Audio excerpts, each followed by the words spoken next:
간단히 3기 5개 서약과 육군에 대한 감사를 먼저 하도록 하겠습니다. 거룩하신 부처님께 귀의합니다. 거룩하신 부처님께 귀의합니다. 거룩하신 가르침에 귀의합니다.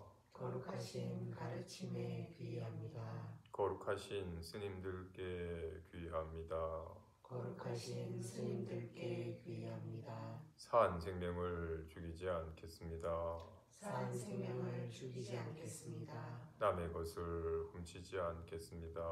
남의 것을 훔치지 않겠습니다. 삿된 음행을 하지 않겠습니다. 삿된 음행을 하지 않겠습니다. 거짓말을 하지 않겠습니다. 거짓말을 하지 않겠습니다. 술에 취하지 않겠습니다. 술에 취하지 않겠습니다. 이렇게 볼 수 있는 것에 감사합니다. 이렇게 볼 수 있는 것에 감사합니다. 이렇게 들을 수 있는 것에 감사합니다. 이렇게 들을 수 있는 것에 감사합니다. 이렇게 숨 쉴 수 있는 것에 감사합니다. 이렇게 숨 쉴 수 있는 것에 감사합니다. 이렇게 말할 수 있는 것에 감사합니다. 이렇게 말할 수 있는 것에 감사합니다. 이렇게 느낄 수 있는 것에 감사합니다. 이렇게 느낄 수 있는 것에 감사합니다. 이렇게 알 수 있는 것에 감사합니다. 이렇게 알 수 있는 것에 감사합니다. 대스님께서 강조하시는 가르침 중에 하나가 공부는 익숙하던 것이 점차 낯설어져 가고 낯선 것이 점차 익숙해져 가는 것이라고 합니다. 우리는 무엇에 익숙해 있고 무엇이 낯선지 살펴보겠습니다.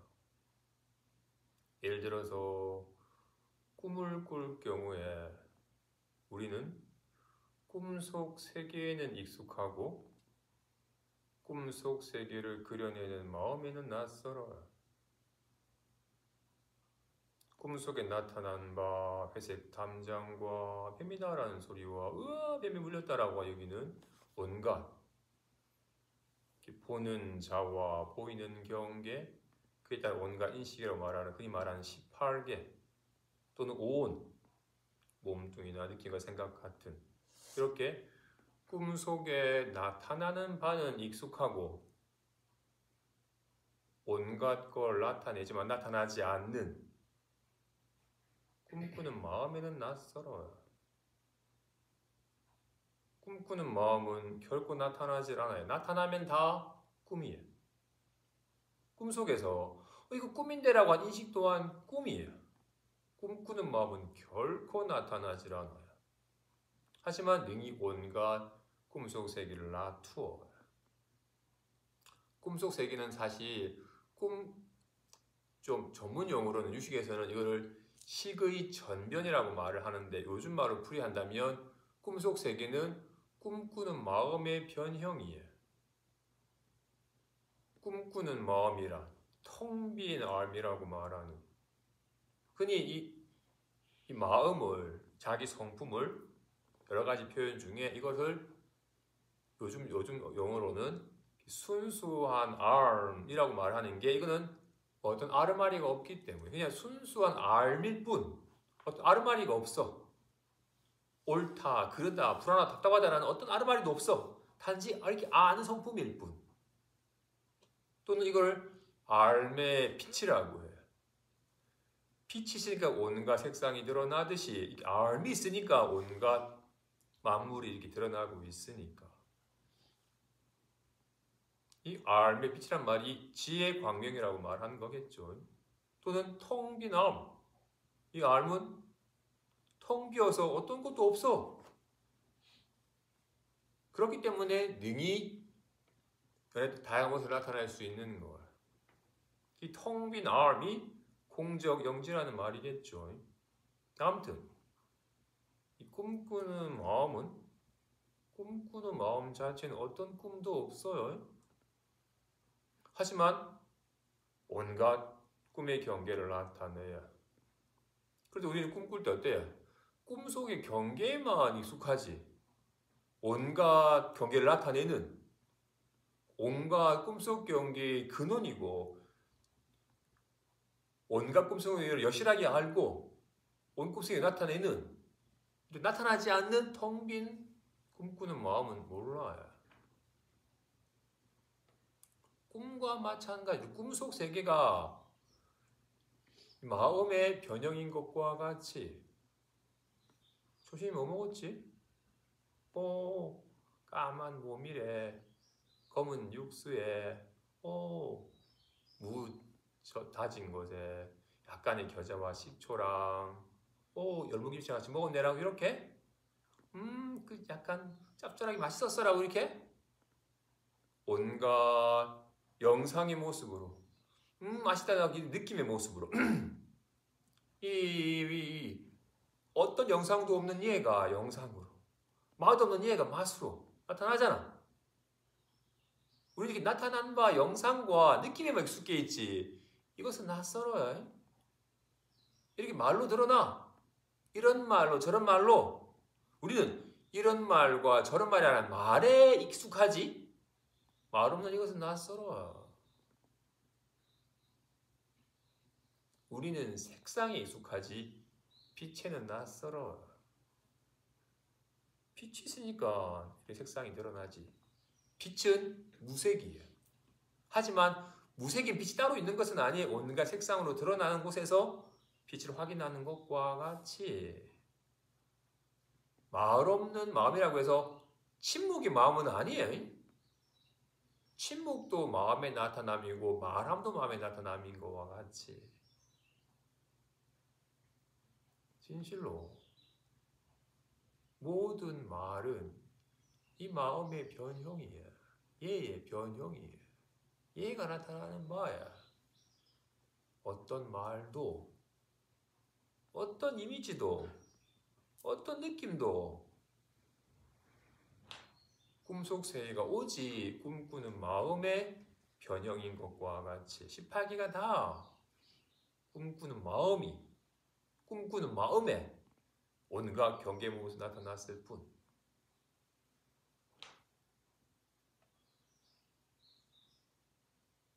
진실로 실제로는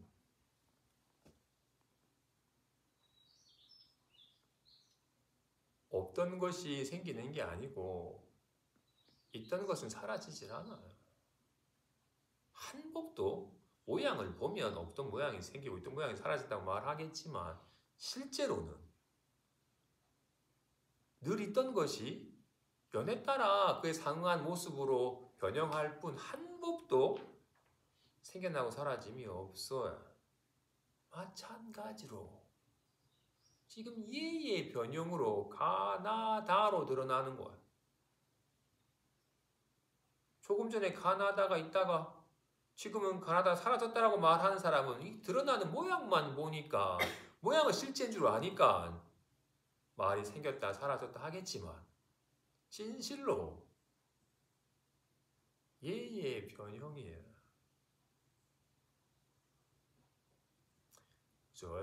우리 아직까지 이렇게 드러나는 것만 익숙해. 이런 말만 익숙하고 이 말로 드러나는 이 말 없는 이것은 낯설어.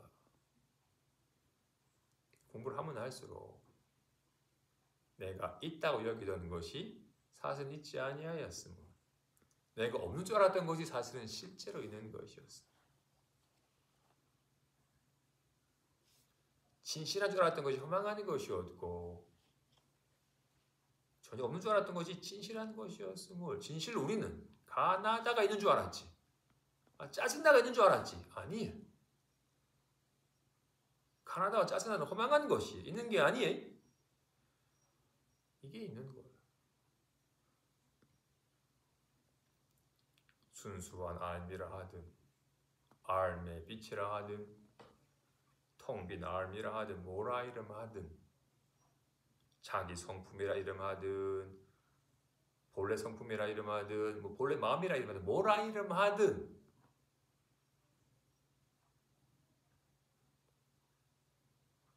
공부는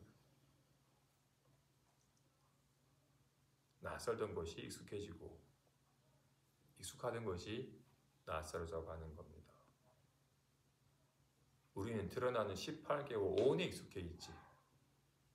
18개를 나타내고 오온을 나타내는 어떤 모양도 없는 이거는 낯설어.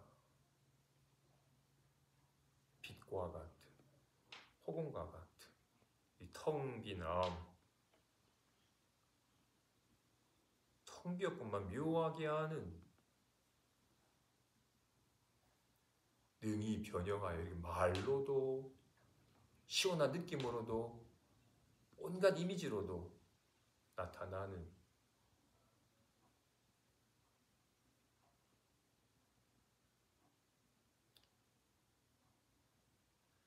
아직 좀 느낌이 좀 덜하지만 잠깐 말을 한다면 우리는 이렇게 보고 듣는 이렇게 지각하는 자신이 있고 이렇게 보이고 들리는 지각하는 대상은 자신의 밖에 있는 것처럼 여겨지고 있습니다. 그지? 이렇게 보고 듣는 나와 보이고 들리는 경계가 나의 밖에 있는 것처럼 여겨요. 그런데 나는 이렇게 보이는 것만 봐요. 보이지 않는 것은 볼 수가 없어. 이렇게 보이는 것만 봐야. 이렇게 보이는, 이렇게 보는 인식이 있는 것만, 이렇게 인식되는 것만 알아. 인식되지 않는 것은 인식할 수가 없어. 인식되는 것만 인식해. 들리는 것만 들어. 가려. 느껴지는 것만 느껴. 떠오른 것만 알아. 오직 인식되는 것만 알아요. 인식 대상이 인식되고 있는 거잖아. 인식 A지 인식 밖에 있는 게 아니에요.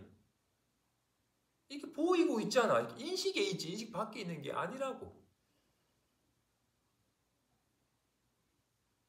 우리 오랜 신념, 내가 있고 내가 아닌 대상이 내가 아닌 나와 떨어져서 별개로 있다고 여기는, 자신과 대상이 별개로 존재한다고 여기는 오랜 신념이 착각이 많아서 이것이 무너져야 돼. 자신과 대상을 굳건하게 세우는 그 익숙하던 그 굳은 신념이 착각임을 알아서 그것이 무너져갈 때 둘이 아닌 인식이 있는 것. 말할 때 말한 자 말이 따로 있지 않듯이, 느낄 때 느낌 있지 않듯이, 들을 때 들은 자 소리가 따로 있지 않듯이 육군과 육경이 둘이 아님을, 오직 육식의 인식이 있을 뿐임을. 인식은 다 이 R의 변형임을. 이런 말함이, 그치? 이 말 없는 이 R이 변형하여 말로 드러나는 거잖아요. 그치? 시원하다 느낌 또한 R이 변형하여 나타나는 바라고.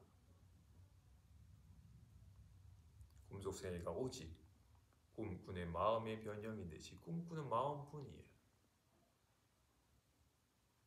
근데 우리는 이렇게 드러나는 경계만 익숙하지. 그리고 그 오늘 인식만 익숙하지. 인식을 나누어서 인식하는 건 나하고 인식 대상은 나 아닌 대상 경계이기 좀 자꾸 분별하여 나누는 식에 익숙해 있어. 그런 자신 오래된 분별의 습성이 착각임을 알아서 분별의 습성이 점차 사라져가고 둘러나는 마음이 둘이 아님을 알아서 둘이 아니게 한 덩어리로 보고, 한 덩어리 인식이 있는 게 아니라 이 아르마리가 없는 이 알미 변형으로 온갖 다양한 인식으로 나타나는 것임을 지금 이렇게 진실로 말 없는 얘가 이런 말로 변형하여 드러나고 있는 거예요. 모든 말이 다 얘의 변형이에요. 모든 손모양이 다 이 손의 변형이에요. 진실로 얘가 어떻게 까만 거 어디서 나타났겠어요? 얘의 변형이에요. 말처럼 답답함 또한 모든 것이 다 공적한 알매, 모양 없는 알매 변형으로서 잠깐 환각 같은 모양으로 드러나는 것임을 알아서 있는 방 모양은 다 허망한 것이지. 모양이 안 읽으면 열이라 보리라 말씀하신 것과 같이 모양이 허망함을 알아서 모양에서 모양을 여이어서 모양 없는 성품을 모양으로 드러나는 모양에서 모양 없는 손이 많이 뭉퉁하다면 손은 결코 넓적해질 수가 없어요. 손은 어떤 모양도 아니에요. 그죠? 손은 뭐라고 규정 지을 수가 없어. 뭉퉁하다, 뾰족하다, 어떤 말 규정 지을 수가 없죠. 그렇기 때문에 무엇으로 규정 지어지지 않기 때문에 다양한 모습을 나타낼 수 있듯이 자기 자신은 무엇으로도 규정 지을 수 없어요. 나는 춤추는 자인가? 자신이 춤추는 자면 나는 잘 수가 없어. 계속 춤만 춰야 돼. 내가 말하는 자면 침묵할 수가 없어. 나는 어떤 자도 아니기 때문에 그에 따라 다양한 모습을 나타낼 수 있는 거야. 단지 잠깐 춤출 뿐 결국 춤추는 자가 아니 어떤 것으로 규정 지을 수가 없어. 그리고 우리 자꾸 끊임없이 자꾸 자신을 규정 지으려고 해요. 제 마음이 좀 편안했으면 좋겠습니다라고. 자기 마음이 편안함이 되기를. 규정 지어줄 수 없는 거 자꾸 규정 지으려 해. 그러지 않나요? 자꾸 무엇이 되려 하지 않나요? 끊임없이 자꾸 무언가 되려고 하는 그 마음 때문에 삶이 애를 쓰고 못 될까 불안하고 되었지만 무너질까 불안한 삶이 연속이 되는 겁니다. 진실로 마음은 자기 자신은 본래 모양이 없어서 어떤 것으로도 규정 지을 수 없음을 어떤 것으로도 능히 나타나지만 무엇으로 규정 지어지지 아니함을 실감할 때 안심하면 됩니다. 한번 봅시다.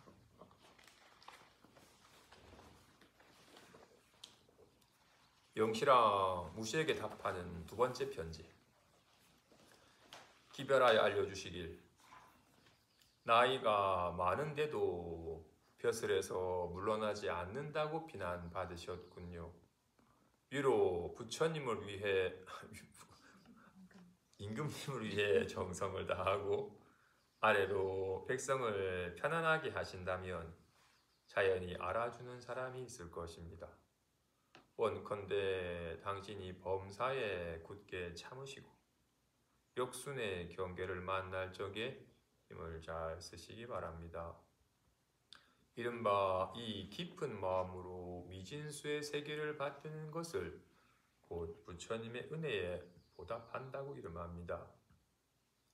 평소에 도를 배우는 것은 다만 역순의 경계 소행에서 수용하고자 하는 것이니 역순의 경계가 현존할 적에 괴로움을 낸다면 평소에 이 속에서 마음을 쓰지 않은 것과 같습니다. 봅시다. 지금 편지 내용을 보니까 영시랑 무실이라는 분이 나이가 많은 고위 관리직인가 봐요.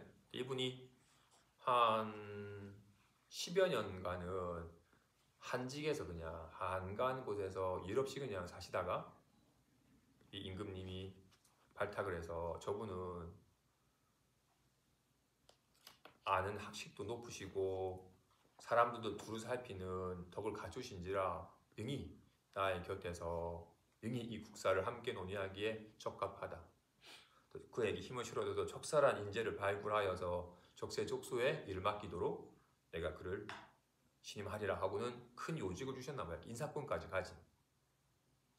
근데 이미 이분이 나이가 한참 많아서 이 노년인지라 그를 시기하는 사람들이 왕의 총애를 받는 그를 시기하는 분들이 저분은 나이가 저렇게 많은데도 아직까지 자리를 지켜서 젊은 사람들이 일할 수 있는 길을 막고서 뭐 하냐고.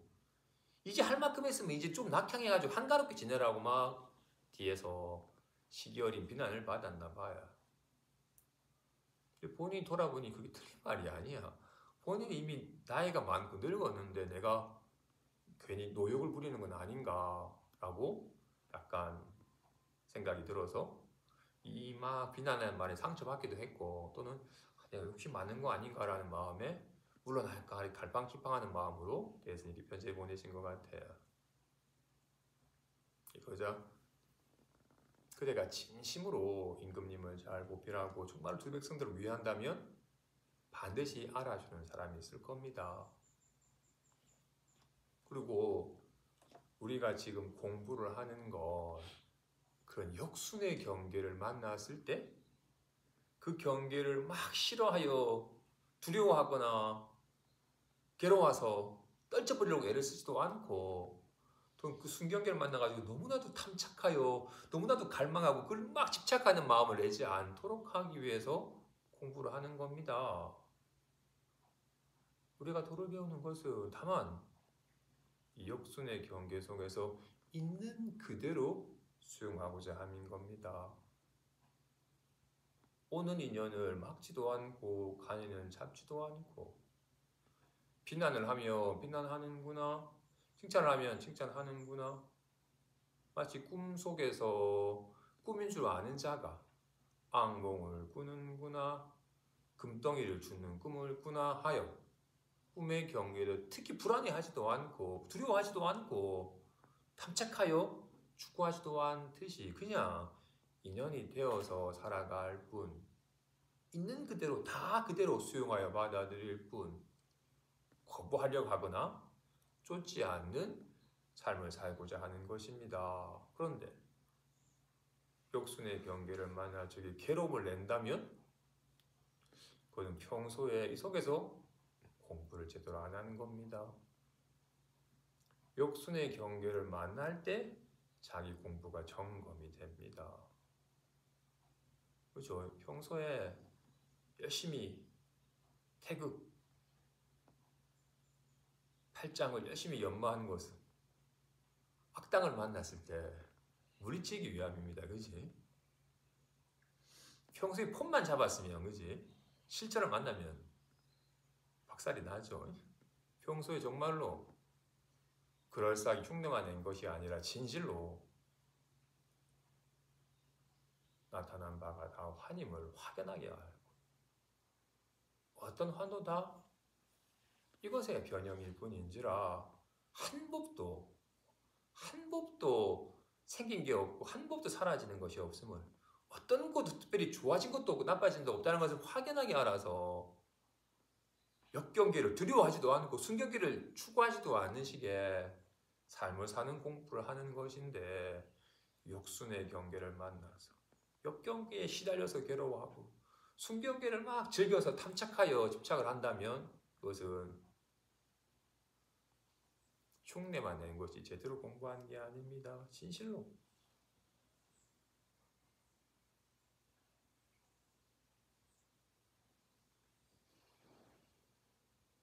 우리는 어떤가요?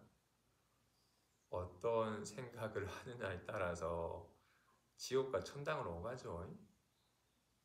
아이고 내가 자식들 잘 키웠더니 이제 지학가름하고 참 대견하다 할 때는 흐뭇했다가 내가 지를 어떻게 키웠는데 지가 지 혼자 큰 줄 알고 난 돌아보지도 않고 내가 헛살았나 싶으면 자괴감이 들어가지고 괴로워지기도 했다. 어떤 그림을 그리냐에 따라서 어떤 꿈을 꾸냐에 따라서 지옥과 극락을 체험하는 것처럼 어떤 생각에 따라서 어떤 기분이 드느냐에 따라서 요동치죠. 근데 어떤 기억도 어떤 생각도 어떤 기분도 다 실체가 없음을 망념이라서 본래 공적하는 것이 하나일 뿐임을 마음은 그걸 같아서 어떤 그림을 그려도 물들지 않음을 확연하게 실감을 하여 떠오르는 기억과 느낌, 들리는 말과 소리에 휘둘리지 않는 삶을 살고자 공부를 하는 겁니다. 그러니 역경계에서 본인의 공부를 점검하시고 역경계에서 도리어 분발심과 공부의 힘을 얻는 계기가 되기를 바랍니다.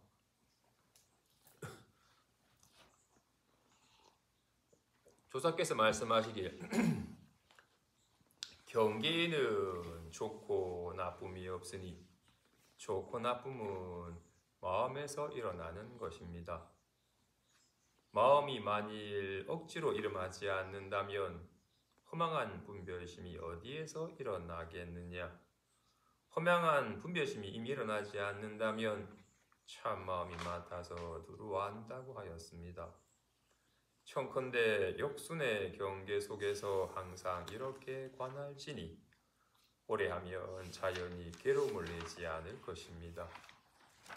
괴로움이 이미 나지 않는다면 마왕을 몰아서 호복 선신으로 만들 수 있습니다.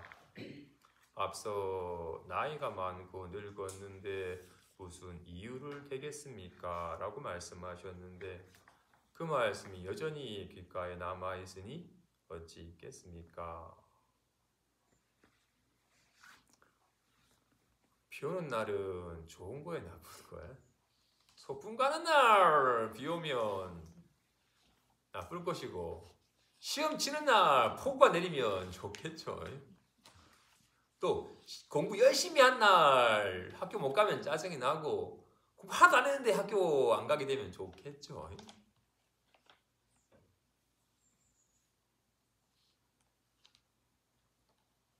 어떤 사람이 보기만 해도 든든하고 즐겁더니 보기만 해도 짜증이 나기도 해.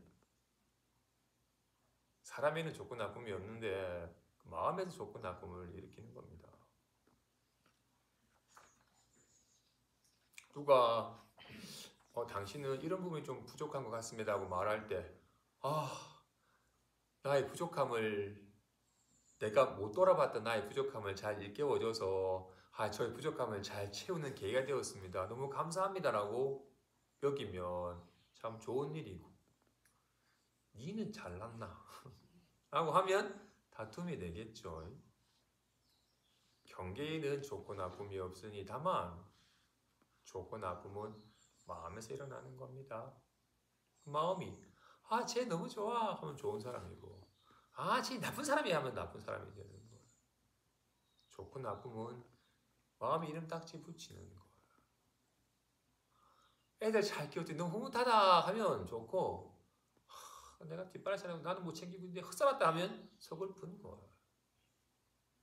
혼자 있으니까 외롭다 하면 외로운 거고 혼자 있으니까 아이고 한가하다면 한가하는 거예요. 마음이 어떤 이름 딱지를 붙이냐에 따라서 허망하게 규정이 되는 거예요.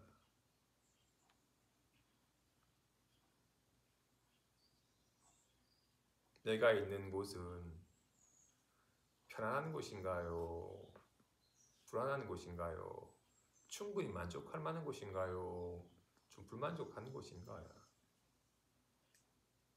경계에는 정해짐이 없건만 마음이 정하는 거야. 그런지라 이런 누군가가 아이고 나이도 많으면서 노역이 타라고 말하는 경계에 대해서 나를 비난한다. 또는 나를 미워하는 것 같아. 라는 식으로 허망하게 분별하여 이름 딱지 붙여서 스스로를 괴롭힐 수도 있고 또는 저분들은 저렇게 보는구나. 저 새소리 때문에 괴로울 일이 있어요? 그냥 새가 지저귀는 거야. 다 지업으로 지업 따라서 다양한 말을 하는 거예요. 그렇구나 할 뿐.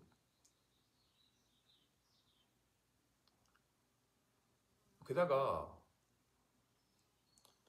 누군가가 나에게 좀 과하게 뭐라고 몰아붙였는데 도리어 제가 그런 부족함이 있습니다. 너무 감사합니다 하면서 잘해주면 도리어 저 사람 보통 사람이 아니구나. 저러니까 임금님은 보필하지. 저런 분이 큰일 해야 된다고 도리어 더 감동이 되어가지고 더 자신을 적극 지지해주는 사람으로 바뀔 수도 있습니다. 그렇지? 진실로 순철을 두드려서 정말로 좋은 철이라면 두드릴수록 불순물이 다 제거되고 정말 강철이 되는 것처럼 정말로 법에 대한 바른 안목이 있어서 모든 경계가 다 자기 마음이 분별하에 나타나는 바 하나님을 알아서 자신의 마음의 경계에 끄달리지 않은 식의 안목을 갖추었고 그런 경계로부터 요동하지 않은 식의 삶을 점차 살아가고 있다면 그런 역경계의 상황이 또는 자신을 유혹하는 순경계의 상황이 자신을 진짜 베개로 만드는 정말로 강렬한 유혹과 엄청난 위협에도 석가모니 부처님의 성도 직전에 그 마왕의 딸들이 아주 환란한 몸으로 유혹을 함과 온갖 군사들이 위협함 속에서도 어떤 위협에도 어떤 유혹에도 다 하나님을 알아서 모든 것이 다 연꽃으로 변한 것과 같이 역경계에서 순경계를 만났을 때 괴로움을 내지 않는다면 마왕을 몰아서 호법선신으로 만들 수 있습니다. 나의 공부가 더욱더 굳건해지고 내가 더욱더 마음이 밝아져서 걸림없는 여유한 삶을 살도록 도와주는 호법선신의 역할을 하게 됩니다. 우리는 순경계에는 유혹되어 끌려가고 역경계는 막 뇌란을 하죠. 우리는 조그마한 마군도 막 마왕처럼 큰일인 것처럼 만들어버릴 수도 있는데 법에 정말 밝아진다면 이 속에서의 공부가 헛되지 아니하였다면 역순의 경계 속에서 부동함이 없는 힘을 더욱더 굳건하게 한다면 심지어 마왕마저도 자신 호법선신으로 만들 수 있습니다.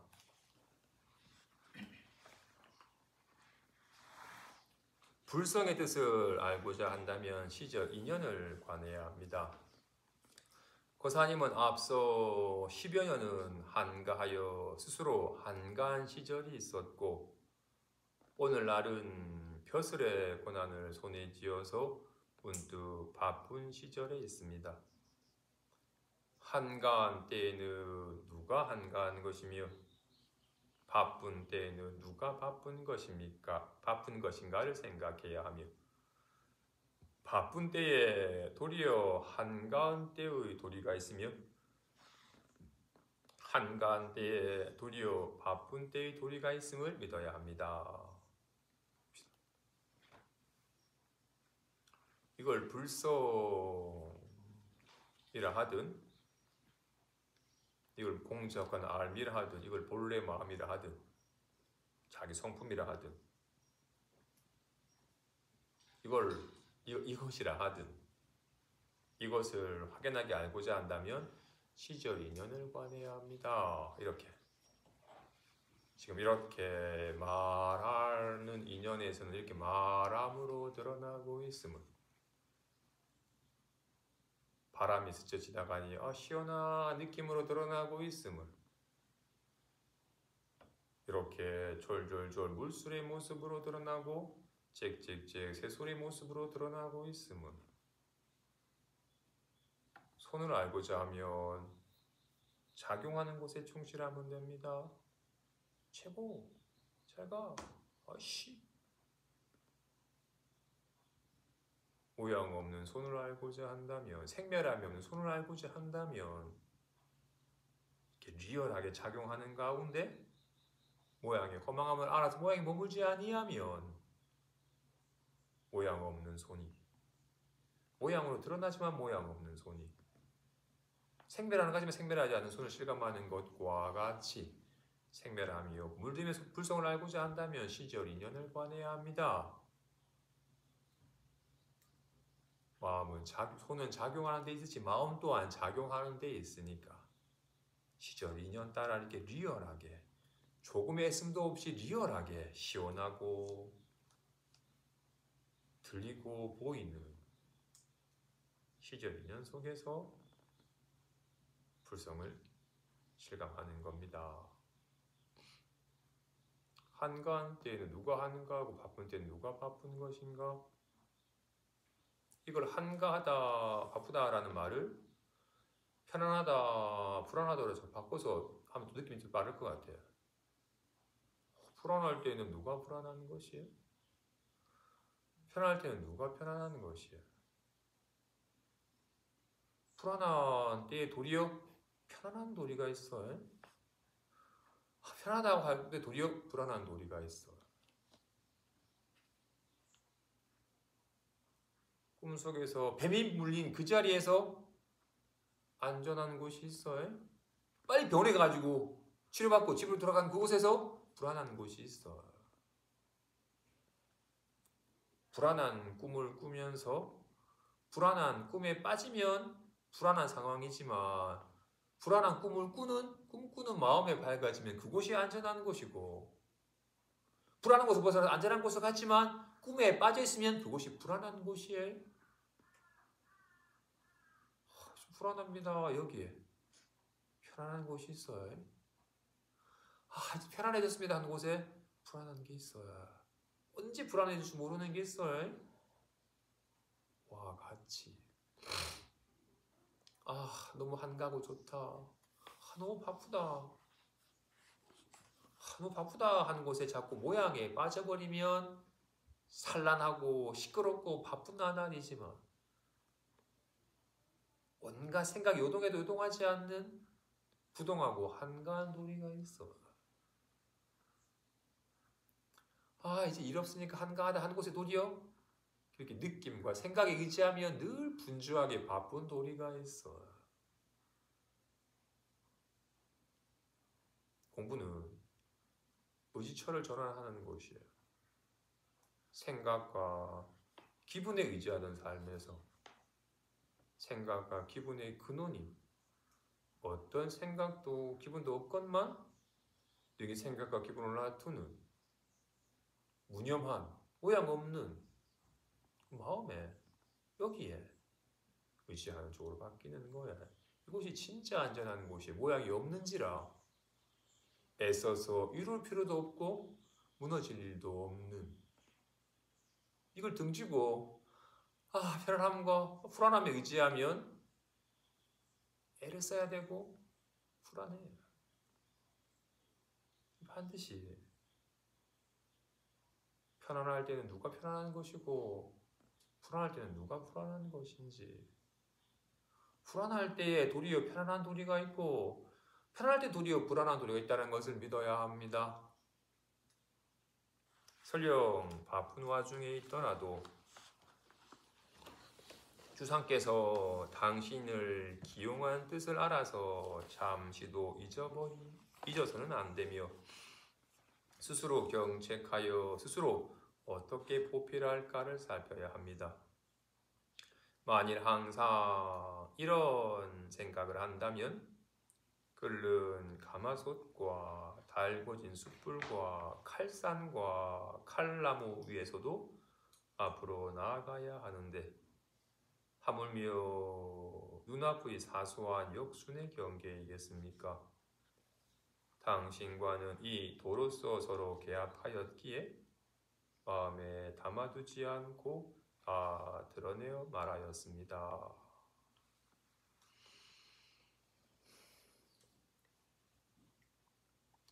지장보살님은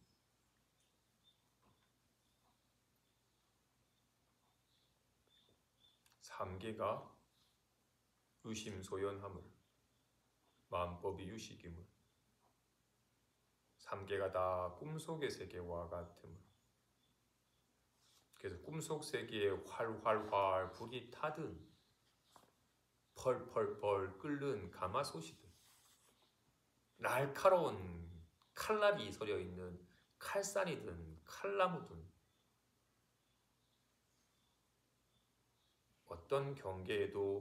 어떤 경계도 두려워하지도 않고 어떤 경계도 좋아요 쫓지도 않는 삶을 확연하게 실감하시고서 경계 속아서 결하는 중생을 구주하기 위해서 능히 제발로 지옥의 가마솥 속으로 뜨거운 화로 속으로 칼길 위를 걸어서 중생을 제도하는 삶을 사십니다. 그죠?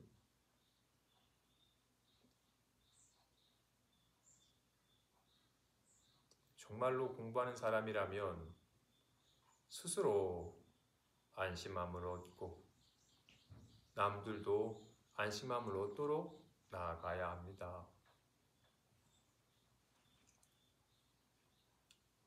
정말 보살이라면 이렇게 끓는 가마솥과 달구진 숯불과 칼산과 칼나무 위마저도 두려워하지 않고 앞으로 나아가야 하거나 하물며 남들의 작은 비난 어린 말 한마디에 상처받아 물러나서야 되겠습니까?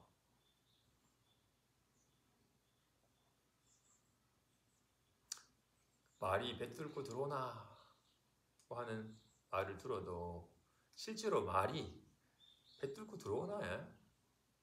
말이 내 배를 갈라? 근데 우리는 가슴에 비수가 꽂힌 것처럼 상처를 받죠.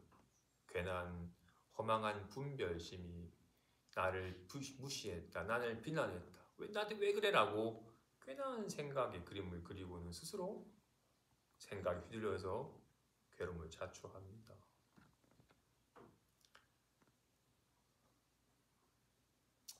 사실 이 불보살님의 얘기는 사실 너무 성인의 길이라서 우리가 감당하기는 좀 버겁긴 하지만 우리가 나아갈 바이긴 하죠.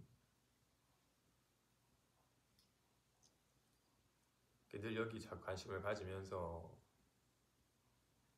생각 없는 이것의 변형으로 온갖 환의 생각이 나타나는 것이며 말 없는 여기에서 말로 드러나듯이 느낌 없는 여기에서 서글프다라는 느낌으로 드러나는 것임을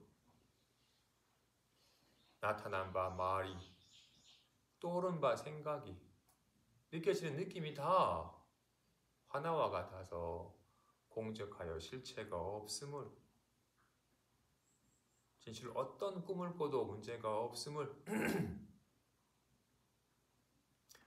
꿈속에서 괴로워하던 사람과 꿈에서 깨어나서 안심한 사람의 차이는 꿈을 바라보는 관점이 달라진 거예요. 조금 전까지는 꿈에 확 빠져서 꿈을 실제라 여겨가지고 불안이 확 떨던 사람이 에이 꿈이었네라고 꿈일 뿐이었음을 헛것임을 알자 편안해진 거예요. 생각과 느낌에 대해서도 마찬가지예요. 회가스님이 불안해 죽겠습니다 했더니 그토록 불안함에 시달렸어도 없네? 불안함이라는 느낌을 바라보는 관점이 실제라고 여기고 실제로 여기는 만큼 시달리고 괴로워지니까 그냥 씨름하는 식으로 접근을 하다가 호련히 환과 같이 나타나는 것이요. 실체가 없음을 호련히 알자 나타나도 나타난 바가 없음을 나타나도 아무 문제가 없음을 아는 것과 같이 바라보는 관점이 달라지자 처지 차이가 벌어져요.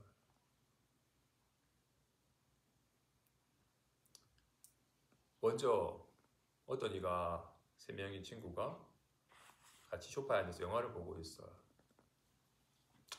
그래서 주인공들이 막 부엌에서 막 요리를 하는 장면을 보고 있어요. 그래서 한 친구가 와서 너 뭐 보니? 라고 물으니까 야, 저 남자가 지금 맛있는 요리하고 있어 라고 부엌과 남자를 보고 있다고 말해. 부엌에서 남자 요리하고 있는 걸 보고 있다고 말해.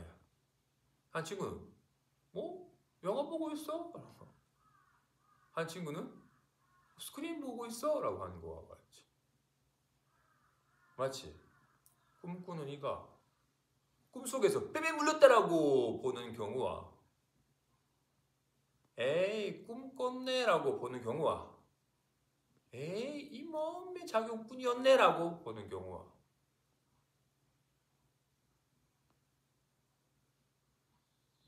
남자가 부엌에서 요리하는 걸 본다와 그냥 영상 보고 있는 거야 하는 것과 그냥 스크린 보고 있어 하는 거와 세 가지 보는 바가 다르지만 세 가지가 있는 건 아닙니다. 그지? 관점에 따라서 달라지는 거야. 꿈도 마찬가지죠.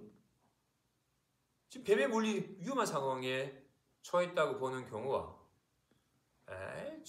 꿈 꾸고 있네라고 보는 경우와 얘가 허망한 꿈으로 나타나는 자 얘뿐임을 보는 경우와 실제라고 보는 경우와 인식일 뿐이라고 보는 경우와 오직 이 텅 빈 arm의 나타남일 뿐이라고 보는 경우와 우린 첫 번째죠. 오직 인식일 뿐임을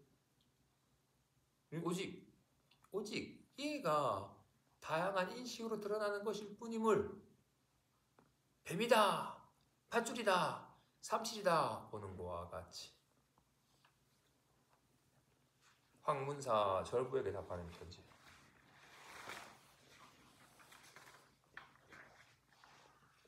편지와 함께 여러 글들을 받아보니 뜻밖에도 이와 같이 염농할 줄을 아시는군요. 바로 활발하게 염농한 것이 진실로 스스로 증득한 것이라면 기뻐할 만합니다. 오직 이와 같다면 사람들로 하여금 이 벼슬아치가 사대부의 본분에 의지하지 않고 어지럽게 말한다고 말하게 둘지니 저 집안에도 스스로 통달한 사람이 있어서 좋아할 것입니다. 오직 일찍이 증득하여 깨달은 사람만이 바야흐로할 것이니 만일 남의 말만 듣는 불효라면 저 거북 껍질을 뚫고 기왓장을 던지도록 내버려 두십시오. 다시 열애선인지 조사선인지를 비평하여 판단하기를 좋아한다면 다들 저의 주장자를 맛볼 것입니다. 말해보십시오. 이것은 당신을 칭찬하는 것입니까? 당신을 벌하는 것입니까? 제 방에서 다시 30년간 의심하도록 내버려 두겠습니다. 그죠? 희롱한다 하는 건 선에서 고치 공안을 자신의 안목으로 판단하여 해설하거나 비판하는 것이다고 하네. 적절한 예인지 모르겠지만 대해 스님의 스승이신 누구지? 대해 스님의 스승인 법상에 앉아 초하루 법문에 법상에 올라가서 법문을 하시기를 어떤 이가 운문에게 묻기를 운문선사에게 묻기를 어떠한 것이 모든 부처님께서 몸을 나타내시는 곳입니까? 여하시 재벌 출신처인고 어떠한 것이 모든 부처님께서 몸을 드러내는 곳입니까? 라고 묻자 운문선사께서 말하시기를 동산이 무리로 간다 하였다. 근데 만일 나에게 묻는다며 난 그와 같이 말하지 않고 이렇게 말하리라. 따뜻한 바람이 남쪽에서 불어오니 정각에 서늘함이 있는구나. 말을 듣는 사람은 봄이 되어서 따뜻한 바람이 불면 정각에 따뜻함이 일어야지. 왜? 정각에 서늘함이 일지? 라고 말한 사람은 마군이 출현하고 번뇌가 들끓는 곳입니다. 어떠한 곳이 모든 부처님께서 출현하시는 곳입니까? 따뜻한 바람이 남쪽에서 불어오니 전각에 조금 서늘함이 있는구나. 동산이 무리로 가는구나.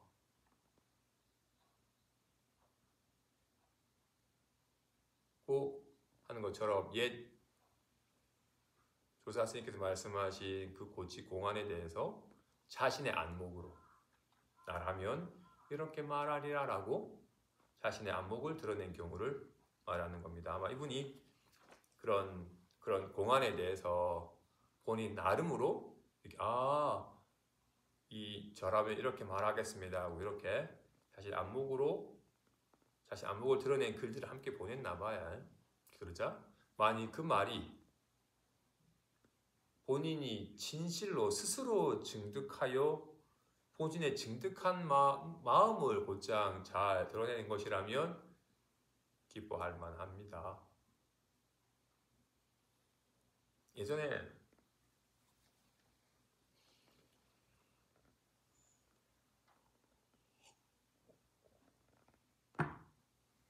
어떤 스님께서 깨달으신 도인이 계시자 수자들이 법을 물으러 오면 어느 것이 불법이 됩니까? 라고 물으면 말없이 손가락 하나를 드러내 보이셨어. 또는 어떠한 것이 모든 부처에게 출현하신 것입니까? 라고 물어도 손가락을 드러내 보이셨어.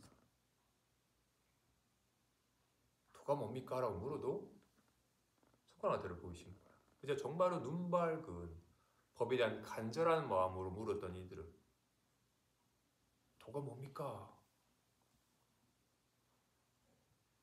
모든 부처에 출현하는 곳이 어디입니까? 하는 말에 확 뭔가 깨우침을 얻고 돌아가는 거야. 한날은 그 스님께서 멀리 지방으로 출장에 가셨는데 또 수자가 스님을 찾아온 거예요. 스님 계십니까? 그러자 스님 모시던 사미가 스님 지금 저 다른 지방에 큰 법회에 법문 가셔가지고 지금 안 계십니다. 내가 몇 날 며칠을 걸려서 스님 뵈러 왔는데 어떡하지라고 하니까 왜 그러십니까? 내가 스님 돌을 물으러 왔는데 물을 곳이 없으니 어떡하지? 도라면 제가 좀 압니다. 오늘 들어오십시오 하고는 물어보십시오. 도가 뭡니까? 하는 말에 뭔가 법에 대한 간절함이 있었는지 뭔가 감사합니다 하고는 돌아간 거야. 이분은 스님께서 법문 갔다 오셔가지고 무슨 일 없었냐 묻자 어째 수자 스님이 오셨길래 도가 뭐냐고 묻길래 제가 일러 줬습니다. 이거 어떻게 일러 줬냐?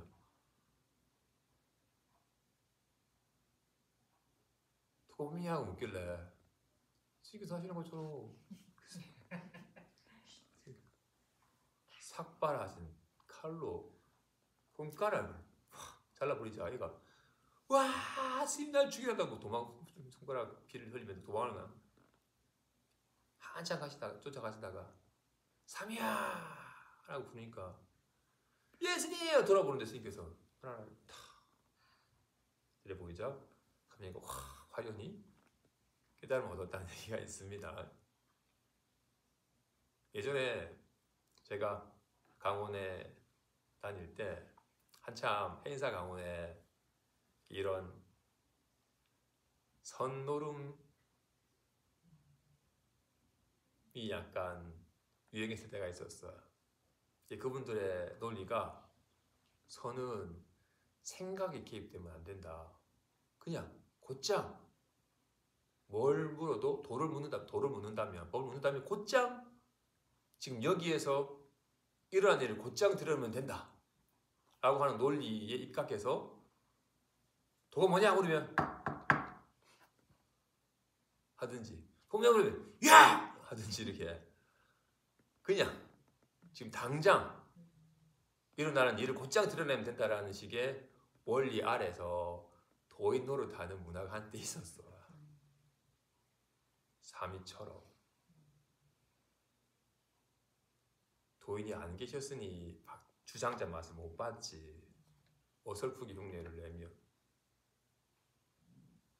그냥 주워 들은 말로 어른들의 흉내로 하면 손가락이 잘리거나 주장자 맛을 보게 돼. 또는 자꾸 그런 도인들의 고치에 대해서 자꾸 평가하기를 이분에서는 열애선이고 저분에서는 조사선이니 열애선보다 조사선이 낫다라고 이렇게 자꾸 뭔가를 평가하여 우열을 가리려 한다면 또한 저의 주장자 맛을 볼 것입니다. 공부의 도는 직심, 고든 마음이니 솔직한 마음이 도에 드는 문이라고 합니다. 벽순의 경계를 당해봐야지 내가 진짜 백인지 가짜 백인지가 드러납니다.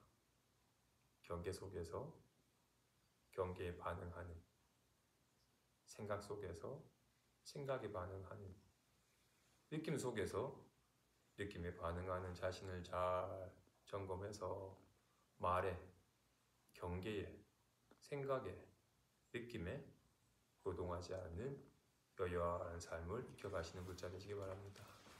감사합니다.